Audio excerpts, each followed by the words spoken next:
എന്നോട് സ്പെസിഫിക്കലി പറഞ്ഞിരുന്നതെന്ന് വെച്ചാൽ സ്ത്രീകൾക്ക് ഇത്രേ പറ്റുള്ളൂ, സ്ത്രീകൾ ഇത് കൂടുതൽ അവർക്ക് പറ്റില്ല, അപ്പം നിങ്ങൾ പെണ്ണുങ്ങൾ എന്നുള്ള ഒരു പുച്ഛം ഉണ്ടായിരുന്നു. അപ്പോൾ ഇവരുടെയൊക്കെ ഒരു അപ്ബ്രിങ്ങിങ്ങിൽ ഇവർ കണ്ടു വളർന്ന സ്ത്രീകൾ ഒരു പക്ഷേ അങ്ങനെ ആയിരിക്കാം, ഇൻകേപ്പബിൾ ഇൻകംപീറ്റൻ്റ് ആയിട്ടുള്ളവരായിരിക്കാം കണ്ടിട്ടുള്ളത്.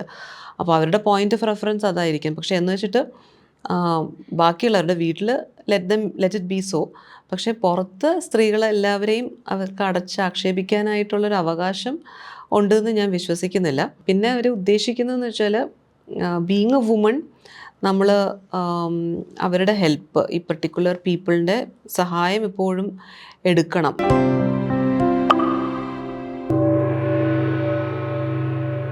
ഈ നിളയുടെ ഈ പോസ്റ്റ് പ്രൊഡക്ഷനുമായിട്ട് എന്താണ് KFSDC ആയിട്ട് ഉള്ള പ്രശ്നങ്ങൾ ഉണ്ടായിരുന്നത്? നിള KSFDCയിൽ ആക്ച്വലി പോസ്റ്റ് പ്രൊഡക്ഷൻ മാത്രമല്ലായിരുന്നു, നിളയുമായിട്ട് സംബന്ധിച്ച് നമുക്ക് ബേസിക്കലി സെലക്റ്റഡ് ആയി കഴിഞ്ഞ് നമ്മൾ എല്ലാവരും 4 ഡയറക്ടേഴ്സാണ്. ആ 4 ഡയറക്ടേഴ്സും ആദ്യം KSFDCയിൽ വളരെ പ്രതീക്ഷയോടെ ആ ജേർണി തുടങ്ങുമ്പോൾ മുതൽ പ്രോബ്ലംസ് ഉണ്ടായിരുന്നു. ആറ്റിറ്റ്യൂഡും അവിടുത്തെ എം ഡി ആണെങ്കിലും ചെയർമാൻ ആണെങ്കിലും അവിടുത്തെ സ്റ്റാഫ് ആണെങ്കിലും ഫിലിം ഓഫീസർ ആണെങ്കിലും നമുക്ക് തന്നിരുന്നൊരു വല്ലാത്തൊരു നെഗറ്റീവ് എനർജി ആയിരുന്നു. അത് തീർച്ചയായിട്ടും അങ്ങനെയാണ്. അവർക്കതിൽ പ്രത്യേകിച്ച് താല്പര്യമൊന്നും ഇവർക്ക് ആർക്കും തന്നെ ഇല്ല. അവർ സിനിമകൾ ചെയ്യുന്നതിലോ അല്ലെങ്കിൽ അത്തരം കാര്യങ്ങളൊന്നും പറ്റി താല്പര്യമൊന്നുമില്ല. അതെ, അപ്പം അത് കഴിയുന്നതും അതിനെ ബോധപൂർവം അതെത്രത്തോളം മോശമാക്കാൻ പറ്റും എന്നുള്ള ഒരു ബോധപൂർവമായിട്ടുള്ളൊരു ഇടപെടൽ ഫ്രം ദ ബിഗിനിങ് ഉണ്ടായിരുന്നു, ഫ്രം പ്രീ പ്രൊഡക്ഷൻ. അപ്പോൾ അതിൽ നമ്മളെല്ലാവരും 4 പേരുടെയും കാര്യമാണ് പറയുന്നത്.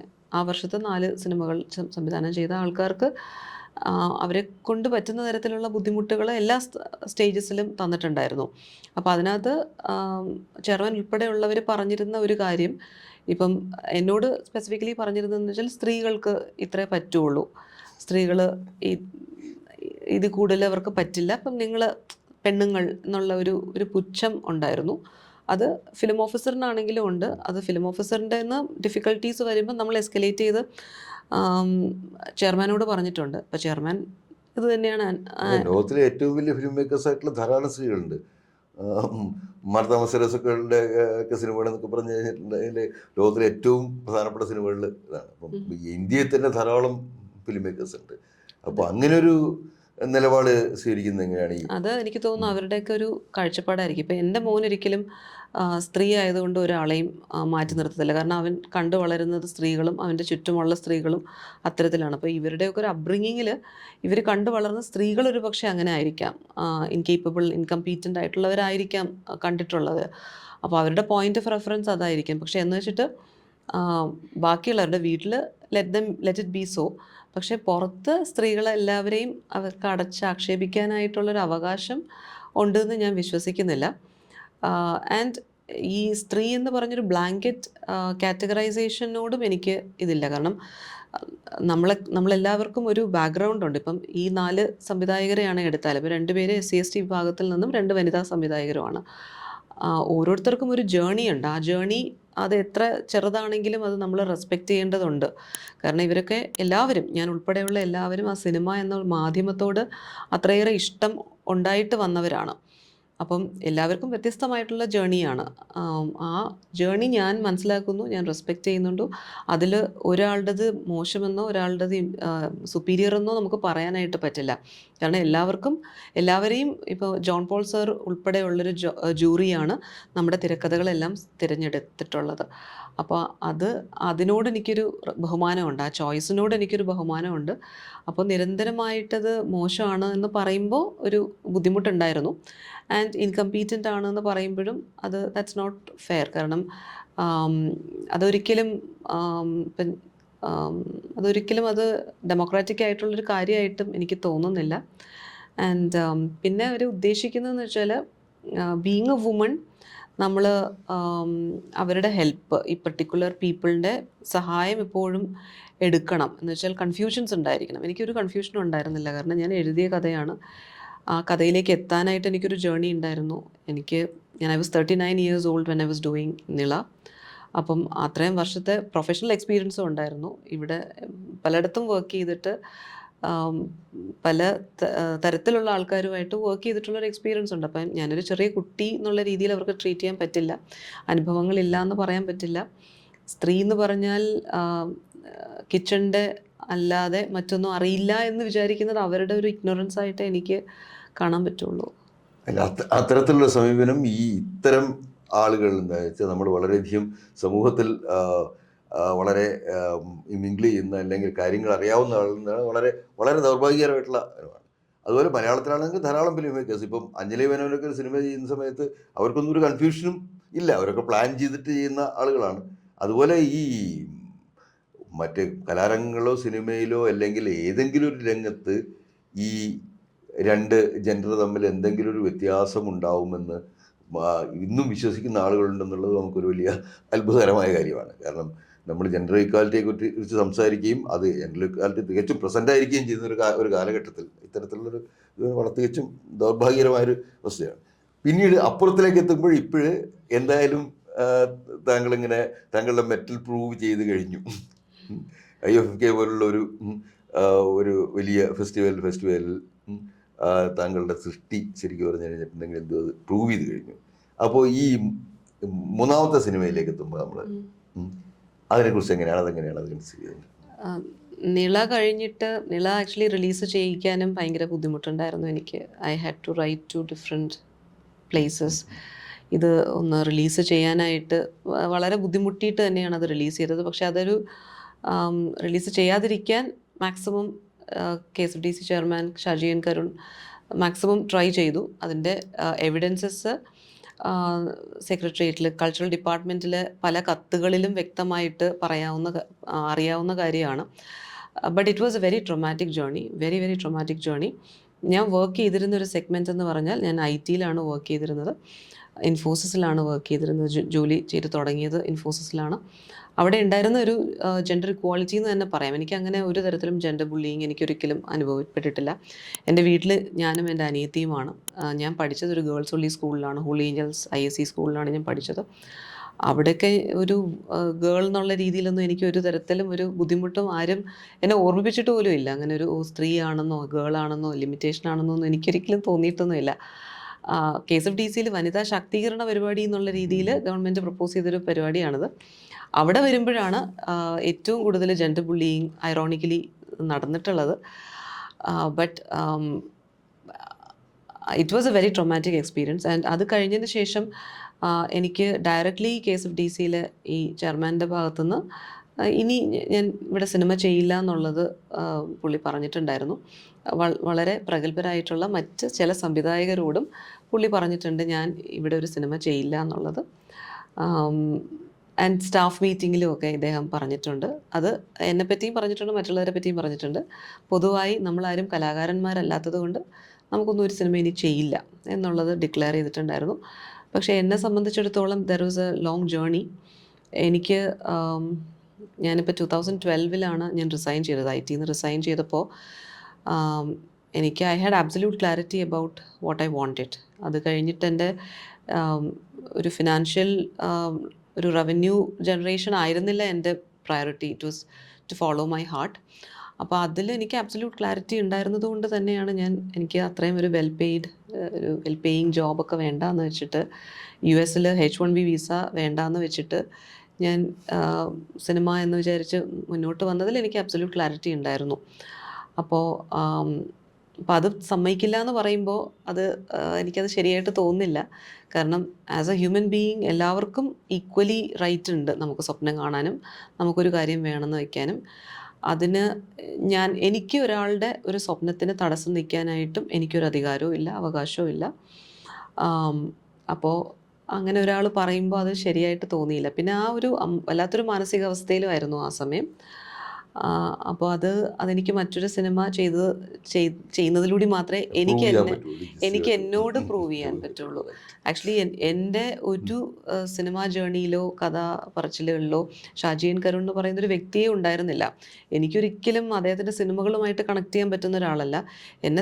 എൻ്റെ സിനിമ ഇഷ്ടങ്ങളെ ഒരിക്കലും ഇൻസ്പയർ ചെയ്യാൻ പറ്റുന്ന ഒരു ആളും ആയിരുന്നില്ല ഷാജി എൻ കരുൺ എന്ന് പറയുന്ന ഒരു ഫിലിം മേക്കർ അറ്റ്ലീസ്റ്റ്. സിനിമറ്റോഗ്രഫി ഞാൻ definitely I respect that. But as A film maker എന്നെ ഒരിക്കലും ഇൻസ്പയർ ചെയ്തിട്ടുള്ള ഒരാളല്ല. അപ്പോൾ ഒരിക്കലും എൻ്റെ മൂവീസ് ഇല്ലാതാക്കാനും അങ്ങനെ ഒരാളെ ഞാൻ സമ്മതിക്കില്ല എന്ന് എനിക്ക് ഉറപ്പായിരുന്നു. Because I didn't know what was ahead of me, because I was going through a lot. Like so much wounded and bruised ആയിരുന്നു ഇൻസൈഡ്. ആൻഡ് അതിൽ നിന്ന് റിക്കവർ ചെയ്യാന്ന് വെച്ചാൽ മറ്റൊരു സിനിമ ചെയ്താലേ എനിക്കൊരു ഹീലിംഗ് സ്റ്റാർട്ട് ചെയ്യാൻ പറ്റുള്ളൂ. I didn't care about KSFTC എന്തെങ്കിലും ആയിക്കോട്ടെ, ഷാജീൻ കരുൺ എന്തെങ്കിലും ആയിക്കോട്ടെ, എനിക്കതൊന്നും മാറ്റർ ആയിരുന്നില്ല. എനിക്ക് എൻ്റെ കോൺഷ്യൻസിൻ്റെ മുമ്പിൽ എനിക്കത് ഒരെണ്ണം ചെയ്യണം എന്നുള്ളൊരു ആഗ്രഹവും ഒരു വാശിയുണ്ടായിരുന്നു എനിക്ക്. അറ്റ് ദ സെയിം ടൈം നമ്മൾ ഫാമിലി ആയിട്ട് റീലൊക്കേറ്റ് ചെയ്യായിരുന്നു ജർമ്മനിയിലേക്ക്. അത് ജാനുവരിയിലായിരുന്നു നമ്മൾ പ്ലാൻ ചെയ്തിരുന്നത്. So I had to do it before that. So നിങ്ങളുടെ റിലീസ് കഴിഞ്ഞപ്പോൾ തൊട്ട് പിന്നീടുള്ള വിഷമങ്ങളൊന്നും ഞാൻ അറിയാതിരുന്നത് അപ്പുറത്തിൻ്റെ പ്രീ പ്രൊഡക്ഷനിലേക്ക് ഞാൻ സ്റ്റാർട്ട് ചെയ്തു. ആൻഡ് ഞാൻ ഒരു ഡേറ്റ് എൻ്റെ മനസ്സിൽ തന്നെ ഞാൻ കണ്ടു, ഡിസംബറിൽ ഞാൻ ഷൂട്ട് ചെയ്യാൻ പോവുകയാണ് ഒരു ക്ലാരിറ്റി ഉണ്ടായിരുന്നില്ല. ഒരു ആക്ടറിനെയോ പ്രൊഡക്ഷനോ ഒന്നും റെഡി ആയിരുന്നില്ല. പക്ഷേ I had a feeling that I am going to do the shooting in December. And അങ്ങനെ തന്നെയാണ് ഞാൻ ആദ്യം രാകേഷിനോടാണ് പറഞ്ഞത്. രാകേഷ് സരൺ ക്യാമറമാൻ, അപ്പുവിനോട് പറഞ്ഞു, Appu Bhattathiri. they were supporting me. Bijupal സാറിനോട് പറഞ്ഞു, ഹി വാസ് സപ്പോർട്ടിങ് മീ. പിന്നെ ഇതിനകത്ത് സിനിമ എന്നുള്ള ഒരു കാര്യത്തിലേക്ക് എത്തണമെങ്കിൽ നമുക്ക് വേണ്ടൊരു ഫണ്ടുണ്ട്. അത് എനിക്ക് I had to find that source money. എൻ്റെ സേവിങ്സ് തന്നെയാണ് എടുത്തിട്ടുള്ളത്. എൻ്റെ ഫാദർ ഹെൽപ്പ് ചെയ്തിട്ടുണ്ട്. പിന്നെ കുറച്ച് പേര് വളരെ ചെറിയ എമൗണ്ടുകളാണെങ്കിലും അവരിട്ട് ഹെൽപ്പ് ചെയ്തിട്ടുണ്ട്. അപ്പോൾ ആ ഒരു ഷൂട്ടിംഗ് പ്രോസസ്സ് അങ്ങനെയാണ് കഴിയാൻ പറ്റിയിട്ടുള്ളത്. അതൊരു കൺവിക്ഷനായിരുന്നു, ഒരു ബിലീഫായിരുന്നു. എനിക്കിത് ചെയ്യണം എന്നുള്ളൊരു ബിലീഫായിരുന്നു. ആൻഡ് സിനിമയുടെ വിവിധ ഘട്ടങ്ങളിലായിട്ടുള്ള ഡിസിഷൻസ്, ഇപ്പോൾ ജഗദീഷ് സാറ് വേണം എന്നുള്ള ഒരു കാര്യം എന്ന് വെച്ചാൽ, പിന്നെ ഇതൊരു വേറൊരു എനർജിയും കൂടെ സപ്പോർട്ട് ചെയ്യുന്നുണ്ടെന്ന് എനിക്ക് തോന്നിയിട്ടുണ്ട്. കാരണം ജഗദീഷ് സാറിനോട് എനിക്ക് പറയുമ്പോൾ he doesn't have any obligation. ഇങ്ങനൊരു ചെറിയ സിനിമയിൽ, അതും പ്രത്യേകിച്ചും അദ്ദേഹം മറ്റ് വളരെ സക്സസ്ഫുൾ ആയിട്ടുള്ള സിനിമകളിൽ വളരെ വൈവിധ്യമാർന്ന കഥാപാത്രങ്ങൾ ചെയ്യുന്ന ഒരു സമയത്ത് ഞാനൊരു സ്ക്രിപ്റ്റ് കൊണ്ട് ചെല്ലുമ്പോൾ അത് സമ്മതിക്കണം ഒരു റീസണും ഇല്ല. പക്ഷേ there was some universal energy which I believe. അത് സാറിന് ഓക്കെ ആയിട്ട് തോന്നി, സമ്മതിച്ചു. സാർ തന്ന ദിവസങ്ങൾ ഉണ്ട്, 7 ദിവസങ്ങളാണ് സാർ തന്ന. അതിനനുസരിച്ച് I plan the shoot around those 7 days.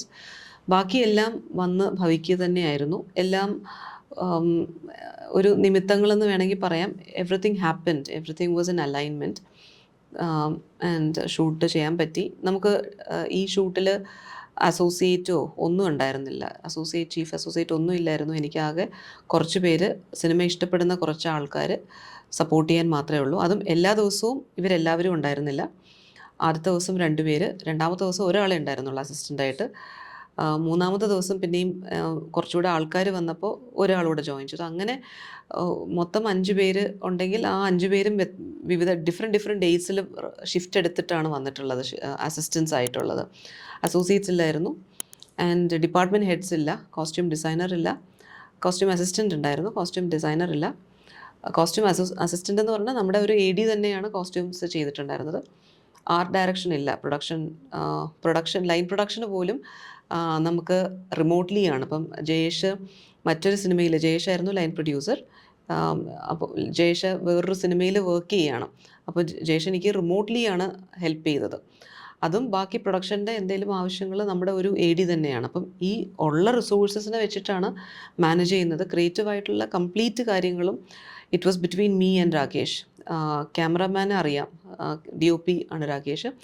കൃത്യമായിട്ട് രാകേഷിൻ്റെ അടുത്ത് കമ്മ്യൂണിക്കേറ്റ് ചെയ്തിട്ടുണ്ടായിരുന്നു. എനിക്ക് എൻ്റെ സ്ക്രിപ്റ്റ് എന്താണെന്ന് അറിയാം, അതിൻ്റെ ഇമോഷൻ എന്താണെന്നറിയാം. അതിൻ്റെ തീരുമാനങ്ങൾ, പ്രീ പ്രൊഡക്ഷൻ, എവറിത്തിങ് രാകേഷുമായിട്ട് കറക്റ്റായിട്ട് കമ്മ്യൂണിക്കേറ്റ് ചെയ്തിട്ടുണ്ടായിരുന്നു. എനിക്ക് തോന്നുന്നു ആ സെറ്റിൽ എനിക്കും രാകേഷിനും മാത്രമേ അറിയുള്ളൂ എന്താണ് സംഭവിക്കുന്നത് എന്നുള്ളത്.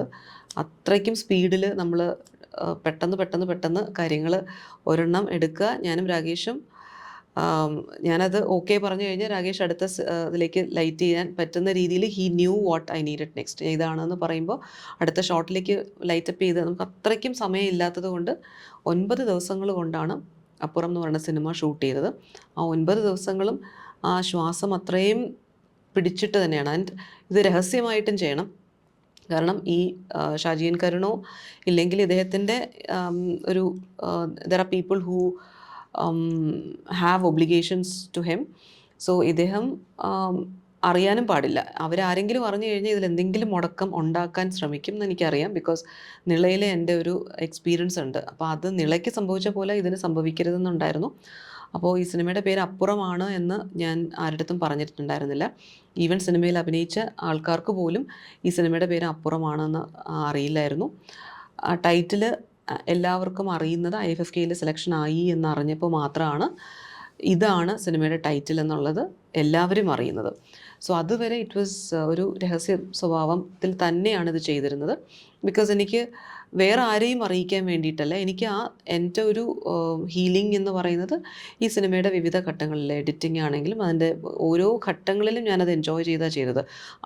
അതിൽ ഞാൻ എൻഗേജ്ഡ് ആയിരുന്നത് കൊണ്ട് മറ്റു പ്രശ്നങ്ങൾ ഇവരെനിക്ക് തരികയും ഒക്കെ ചെയ്യുമ്പോൾ എന്നെ അത് എഫക്റ്റ് ചെയ്യുന്നുണ്ടായിരുന്നില്ല. കാരണം I didn't care about what these people were saying about me. And അവർ പ്രൊപ്പഗേറ്റ് ചെയ്ത കാര്യങ്ങൾ എന്നെ എഫക്റ്റ് ചെയ്യുന്നുണ്ടായിരുന്നില്ല. Because I knew I was doing something else. I was uh ഒരു പ്രിപ്പറേഷനിലാണെന്നുള്ളത് എനിക്കറിയായിരുന്നു. സോ എനിക്കതൊരു ജോക്കായിട്ട് ചിരിച്ച് കളയാൻ പറ്റുന്നുണ്ടായിരുന്നു. സോ ഈ അപ്പുറം എന്ന് പറയുമ്പോൾ അത് അങ്ങനെ ഒരു ഉയർത്തെഴുന്നേൽപ്പാണ് എൻ്റെ തന്നെ. അത് it is only for me. അത് ഞാൻ അവർക്ക് വേണ്ടി ചെയ്തതേ അല്ല, ഒരിക്കലും അങ്ങനെ ഞാൻ വിചാരിക്കുന്നുമില്ല. ബിക്കോസ് എനിക്ക് അവരുടെ വാലിഡേഷൻ ആവശ്യമില്ല. പക്ഷേ എൻ്റെ ഉള്ളിൽ എനിക്കൊരു I had to prove something to myself, not to anybody else. That is how അപ്പുറം ഹാപ്പൻഡ്. അപ്പോൾ ഇതിൽ ഇപ്പോൾ പറഞ്ഞു വന്നിരുന്നു, ഇപ്പോൾ എന്ത് പറഞ്ഞു വന്ന് എനിക്ക് മനസ്സിലാവുന്നത്, അപ്പോൾ ഈ ഷൂട്ടിംഗ് സ്ക്രിപ്റ്റ് ഇത്രയും ടൈറ്റായിട്ട് ചെയ്തു, 7 ദിവസത്തിനുള്ളിലായിട്ട് ഇത് കംപ്ലീറ്റ് ആയിട്ട് ലൈനായിട്ട് ചെയ്തു. അപ്പോൾ അതിനാണെങ്കിൽ അസിസ്റ്റൻസും ഇല്ലാതെ അത് സാധിച്ച വലിയൊരു അത്ഭുതമാണ്. അത് ഒന്ന് എനിക്ക് കഥ എനിക്ക് ഉള്ളില് അല്ല കഥ അല്ലുണ്ട്. പക്ഷെ ശരിയാണ്, നമ്മളിപ്പോൾ ഈ ലൈൻ പ്രൊഡക്ഷൻ്റെ അത് വരുന്ന സമയത്ത് നമ്മളിപ്പോൾ ഇതിനൊക്കെ അസിസ്റ്റ് ചെയ്യാൻ ആളുകളില്ലാതെ ചെയ്തു എന്നുള്ളത് തന്നെ അതൊരു വലിയൊരു ഇതാണ്. ഇതൊരു ശരിക്കും പറഞ്ഞു കഴിഞ്ഞിട്ടുണ്ടെങ്കിൽ എല്ലാ സൗകര്യങ്ങളോടും കൂടി ഒരു സിനിമ ചെയ്യുകയാണെന്നുണ്ടെങ്കിൽ ഇതിനെ വളരെ കൂടുതൽ വലിയൊരു ക്യാൻവാസിൽ സിനിമ ചെയ്യാൻ സാധിക്കില്ല. എനിക്ക് ആക്ച്വലി അപ്പുറത്തിൻ്റെ കാര്യത്തിൽ ഞാൻ ഇതിനകത്തൊന്നും ഒന്നും ചേഞ്ച് ചെയ്യുന്ന എനിക്ക് തോന്നുന്നില്ല. കാരണം എനിക്ക് ഓരോ ഷോട്ടും 100%. അല്ല, അപ്പുറത്തിനെ സംബന്ധിച്ചിടത്തോളം എന്താ വെച്ചാൽ അത് മറ്റേ തീം ആവശ്യപ്പെടുന്ന രീതിയിൽ തന്നെയാണ്. ഇത് വേറൊരു രീതിയിലും ചെയ്യാൻ പറ്റില്ല. ഇത് വേറൊരു രീതിയിലും ചെയ്യാൻ പറ്റില്ല. അപ്പോൾ അല്ല, ഞാൻ പറഞ്ഞ ഒരു വൈറൽ ക്യാൻവാസിലുള്ള സ്ക്രിപ്റ്റ് ചെയ്തിട്ട് അപ്പോൾ ഈ രീതിയിൽ വളരെ ടൈറ്റായിട്ടുള്ള ഒരു സിറ്റുവേഷനിലാണ് ഈ വർക്ക് ചെയ്തിരിക്കുന്നത്. പിന്നെ ഇപ്പോൾ പറഞ്ഞ ഈ സിറ്റുവേഷൻ ആണെങ്കിൽ നമുക്കിപ്പം പലപ്പോഴും പറഞ്ഞു കഴിയുമ്പോൾ ഞാൻ നേരത്തെ ഒരു 2019 എൻ്റെ ഡോക്യുമെൻ്ററിക്ക് സംസ്ഥാന അവാർഡ് കിട്ടിയ ഒരാളാണ് ഞാൻ. എൻ്റെ ലെനിൻ രാജേന്ദ്രനെ കുറിച്ചുള്ള ബയോപിക്ക് വേനൽബൈ ചേട്ടനായിരുന്നു 19 അവാർഡ് കിട്ടിയാണ്. അപ്പോൾ നമുക്ക് ആ ഒരു ഇതിൽ നമ്മൾ പലപ്പോഴും നിന്ന് പോകുന്നത് ഒക്കെ എന്ന് വെച്ചാൽ നമ്മളെ ഫണ്ട്സ് കുറഞ്ഞു വരുമ്പോഴാണ്. അല്ലാതെ മറ്റു രീതിയിലുള്ള പ്രശ്നങ്ങൾ ഞങ്ങൾ ഫേസ് ചെയ്യാറില്ല. പക്ഷെ ഇവിടെ എന്ത് ഫേസ് ചെയ്ത് വേറെ തരത്തിൽ ഇത് പഠനം ചെയ്യുന്നത് തന്നെ പുറത്തറിയാതെ ചെയ്യേണ്ട ഒരു സ്ഥിതിയിലേക്ക് പോകുന്നത് അതൊരു വല്ലാത്ത സിറ്റുവേഷനാണ്. ആ ഒരു സിറ്റുവേഷൻ ചലഞ്ച് ചെയ്തുകൊണ്ട് ഈ ഒരു രീതിയിൽ സിനിമ ചെയ്യുക, അത് പ്രൂവ് ചെയ്യുകയും ചെയ്തു എന്നുള്ളത് ഒരു വലിയ കാര്യമാണ്. എന്ന് വെച്ച് കഴിഞ്ഞാൽ പ്രത്യേകിച്ച് ആ ഒരു ആസ്പെക്റ്റിൽ അവനവനെ പ്രൂവ് ചെയ്യാൻ വേണ്ടി ആ സിനിമ ചെയ്യേണ്ടി വരികയും അതും ഇതാണോ നമ്മുടെ വനിതാ സംവിധായകന്മാരൊക്കെ ഇന്നത്തെ ഇതിൽ ഫേസ് ചെയ്യുന്നുള്ള വലിയൊരു ചോദ്യമാണ്.